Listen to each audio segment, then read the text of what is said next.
Welcome back to every naval battle in history. In this episode we will tackle the rise of Rome upon the waves and the first great maritime disaster of Carthage, the Battle of Mylae. We covered the setup of the First Punic War in episode 28, but to recap quickly, the mighty maritime empire of Carthage and the Republic of Rome had sensibly managed their affairs for many years to avoid conflict. The rise of the Hellenistic, that is to say Greek, kingdoms in the Middle East following the conquests of Alexander the Great had seen a mass exodus of Greek peoples from both the Greek mainland and their colonies further west in southern Italy and Sicily. This in turn created competition to seize the lands of these failing cities, and in the race to claim Sicily, Carthaginian leaders on the island had started a conflict their empire probably would have avoided if given a chance. They did literally crucify as punishment the unfortunate commander who started the whole thing. The Romans, responding by landing the best land army in the world in Sicily, Carthage responded by withdrawing behind the walls of their fortress ports, safe in the knowledge that with command of the sea they could keep the cities supplied while the besieging Romans struggled to keep their armies fed. This was a strategy that had served Carthage well through the ages, in which their command of the seas was rarely challenged. Rome, on the other hand, was an unbelievably tenacious opponent, with a political system which required near constant war as a pathway for political careers. So, faced with the problem of fighting a maritime empire on an island, Rome responded with uncharacteristic imagination. Firstly, they offered the low folk of Italy Roman citizenship if they enlisted in the navy, the same deal as with the legions, but with the key difference that they didn't have to fund their own arms and armour to join the navy. This created huge social mobility and found the manpower for a fleet. Secondly, they invented the Corvus, or crow, a powered boarding plank which would lock opposing ships into hand-to-hand combat, something the Romans excelled at. At Mylae, the Corvus would be put to the test. The Carthaginians were under Hannibal Gisco, one of the truly awful commanders in history, and he arrayed his forces in the same long line Carthage's navies had used for generations. This is the trap with successful tactics. Sure, they're successful, they work, and once you've used them a few times, everyone in your force knows how to do it. But being predictable makes you vulnerable to a clever enemy. And in Gaius Duilius, the Romans had a very clever leader.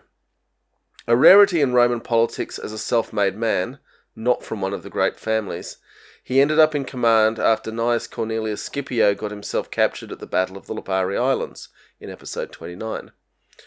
Hannibal Gisco appears to have been incurious as to what the big gantries on the front of the Roman ships were all about. The Romans have thought to have had about 100 ships at Mylae. Of the Carthaginian fleet of 130 quinqueremes, 30 had been trapped with the Corvus and overrun by Roman soldiers before the danger was even comprehended or understood. The Carthaginians then attempted to bring their rams into action from the sides and rear of the Roman ships, but lost another 20 ships before they were forced to withdraw. A crushing defeat for an empire reliant on the safeguard of the seas. Here we have a drawing of the victory column raised in the Roman Forum to celebrate the victory and Rome's first ever naval triumph ceremony, held for Gaius Duilius. The column records that in the Battle of Mylae, Duilius captured 31 ships, sunk 13 more, and took booty of gold and silver worth at least 2,100,000 sesterces. Which sounds like a lot, but considering the purchasing power was around 2 loaves of bread or half a bottle of wine for a sesterces, it's probably very roughly equivalent to $10 million today. It was the only command Duilius would hold, and yet to this day the most powerful ships in the Italian navy are named after Gaius Duilius. And as you can see, the crest of the most recent iteration features the Roman column, complete with the rams of the vanquished Carthaginian quinqueremes. The First Punic War in general, and the Battle of Mylae in particular, would feature in T.S. Eliot's epochal poem The Wasteland, as analogies for the devastation of the First World War. First from Book 1, The Burial of the Dead. "With a wicked pack of cards, here," said she, "is your card, the drowned Phoenician sailor. Those are pearls that were his eyes. Look."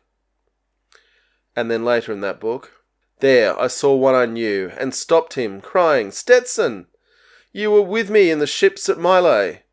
That corpse you planted last year in your garden, has it begun to sprout? Will it bloom this year?" And then in Book 4, Death by Water. Phlebas the Phoenician, a fortnight dead, forgot the cry of gulls and the deep sea swell, and the profit and loss. A current under sea picked his bones in whispers. As he rose and fell, he passed the stages of his age and youth, entering the whirlpool. Gentile or Jew, O you who turn the wheel and look to windward, consider Phlebas, who was once handsome and tall as you. This last passage would inspire the titles of two Ian M. Banks novels, Consider Phlebas and Look to Windward, a subject close to my heart as I named one of my dogs Ian in Ian Banks' memory.